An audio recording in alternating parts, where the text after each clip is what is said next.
as it was, into a deep pit.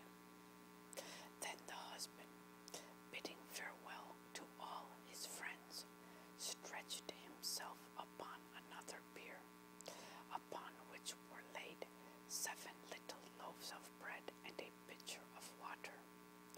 And he also was let down, down, down to the depths of the horrible cavern.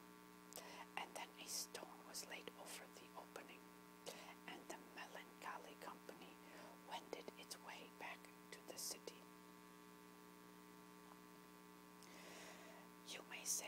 You may imagine that I was no unmoved spectator at these proceedings.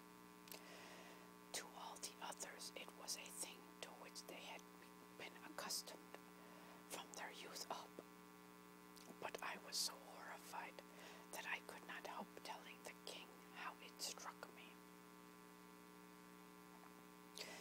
"Sire," said I am more astonished than I can express to you at the strange custom which exists in your dominions of burying the living with the dead.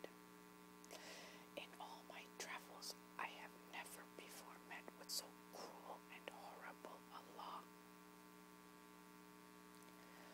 "What would you have, Sindbad?" he replied. "It is the law for everybody.